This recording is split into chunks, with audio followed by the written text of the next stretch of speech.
Zdravo svima i dobrodošli na Ušće medije. Moje ime je Zorana i u današnjoj rubrici Istražujemo zajedno vodimo vas u Park prijateljstva. To je Ušće park koji se nalazi na Novom Beogradu. Ovde na mestu gde se Sava uliva u Dunav nalazi se jedan prostran park koji ima sadržaja za bukvalno sve generacije i ovde ćete moći da dođete i da uživate sa svojim prijateljima i porodicom. Meni je veoma zanimljivo da obilazim parkove tokom zime, ali obećavam da ću ih sve obići i kada sve procveta. Hajdemo u obilazak.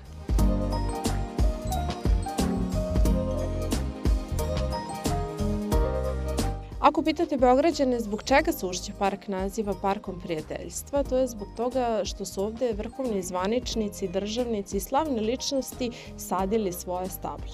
Dok budete šetali i koračali ovim predivnim parkom, vidjet ćete metalne pločice sa imenima koje su zapravo nastale od strane tih slavnih ličnosti u znak mira i prijateljstva. Ovo je jedna vrlo lepa tradicija za koju se nadamo da će se nastaviti i u budućnosti. Kao i u većini beogradskih parkova i ovde postoji određen kutak za najmlađe i deca ovde mogu bezbrižno i bezbedno da se igraju, da trče i uživaju u kvalitetnom slobodnom vremenu. Takođe i za odrasle i za stariju decu postoje sportski tereni za grupne sportove, tako da mi ovaj park definišemo kao idealno mesto za okupljanje porodice i prijatelja.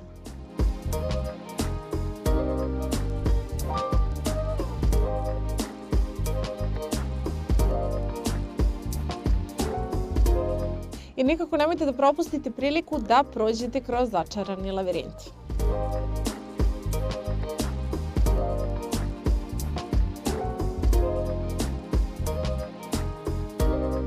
Na samom ulazu u Ušće park dočekat će vas jedan moderan savremeni kutak i zapravo je reč o skate parku gde se najviše okupljaju tinejdžeri. Tokom letnjeg perioda ovde ćete videti mnogo dece koje uživaju u ovoj aktivnosti koja je postala itekako popularna u Srbiji.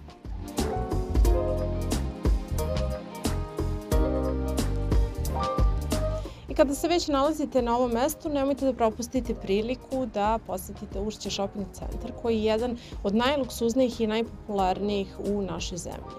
Ono što je vrlo zanimljivo jeste da na ovom mestu možete i da odahnete, da popijete kafu ili nešto pojedete, ali i da pogledate nove kolekcije luksuznih brendova.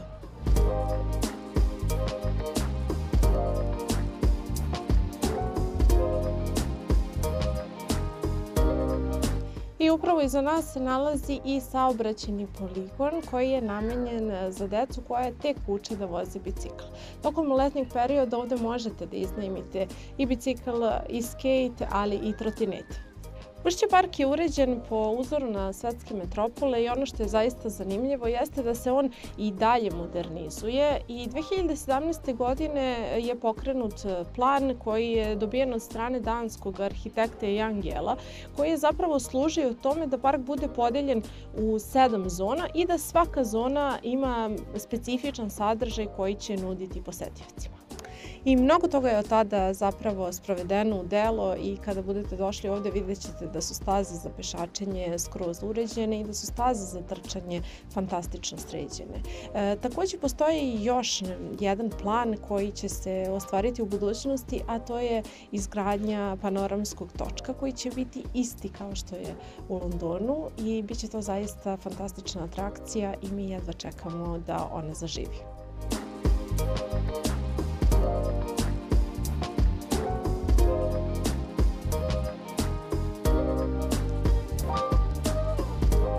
Ušće park će vam zaista služiti da napunite baterije i da se opustite, ali ono što bih vam ja od srca preporučila jeste da svratite i do Muzeja savremene umetnosti i da pogledate aktuelne izložbe i postavke.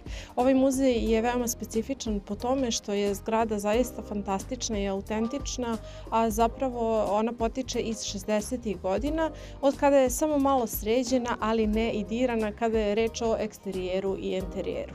Oko samog muzeja naići ćete na skulpture i na vajarska umetnička dela naših poznatih jugoslovenskih vajara iz 20. veka.